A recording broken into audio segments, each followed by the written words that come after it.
Oh guys, let's make a quick reaction dito sa interpellation ni Representative or Attorney Gutierrez, no? Kasi tinanong niya yung drug matrix na hawak-hawak ni PRRD in 2016, di ba? Yung makapal na ano, kung saan yun nanggaling. And then, sabi ni PRRD, it came from various agencies, particularly yung PIDEA. And then, ang nangyayari kasi dito, kinonfirm ito ng Quadcom, particularly ni Attorney Gutierrez, dito sa current, tinanong niya yung current na PDEA director, in which hindi naman ito nagtrabaho during Duterte's time. So dapat, sana ang inimbitahan nitong Quadcom, in-invite din nila yung previous PDEA agents. 'Di ba? Si General Wilkins ba yun? And then alam ko meron pang iba eh. Para maano nila, and then yung previous na mga NBI director, 'di ba? Yung NBI director at yung ibang intelligence agencies na head. Dapat yun, hindi yung ngayon. Anyway guys, panoorin nyo na lang yung video. It's not a mandatory rule that itong PDEA is to be there. Mr. President, I hope you'll forgive my confusion kasi po ang sabi po ninyo kanina, involved po yung PDEA. And now you're saying that it's not necessary, not a hard and fast rule that they're involved. In what particular case are you referring to? The drug matrix that you presented during your presidency, Mr. President. I do not remember. You have to remind me of what that matrix is all about. Well, Mr. President, sige po. Just to If simplify there is an inconsistency or it is incongruous, you tell me what, because that document might have been there. Matagal na akong hindi na presidente. Mr. President, there's no allegation po of incongruency or any wrong in the drug matrix. We just are particularly interested in the vetting process of this document. We asked earlier kung sino po yung nag-vet. You mentioned it was an amalgamation of various agencies. PIDEA just now said and affirmed that they were not involved. So I'll just make it simple, Mr. President. I'd like to ask, who prepared your drug matrix? In what particular case? The drug matrix, Mr. President. No. Case to case yan eh. In what particular case? Apologies, Mr. President. I don't understand what you mean particular case. When you sat, you assumed you presented to the media a drug matrix which held all of the HVTs that you had. Correct, but sabi ko, what particular case? You cannot make a general statement and ask me a general answer. I think we're only referring to that one drug matrix, Mr. President. I do not remember of any one matrix. There were so many matrix in my time as president. Different variations at different times. Different matrices at different times. But I thought this was one continuing list, Mr. President. That nagdadagdag, nagbabawas. Is that not the case, Mr. President? Yung inyong drug matrix? You would have different matrices? Is that what you are telling us now?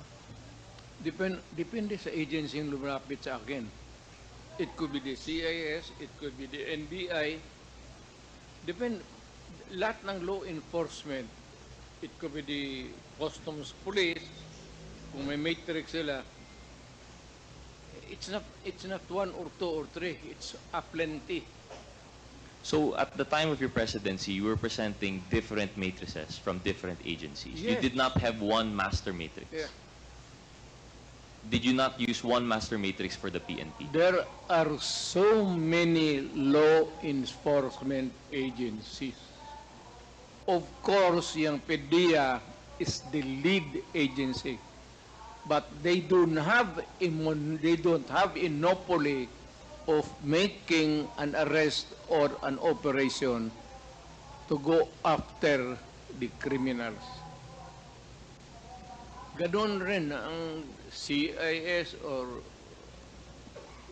walang specific standard.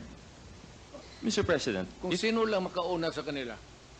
Mr. President, if there are multiple matrices, how did you decide which one to read before your press cons? If I understand correctly, there should at least be one master list of the matrices. In fact, I remember one press con in which you mentioned the Mayor Talk slower Mabilo. because I cannot understand you. Oh, sorry.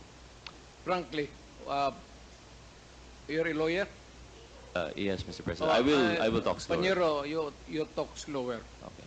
Maybe maganda ka ang English mo, pero fortunately, hindi naiintindihan.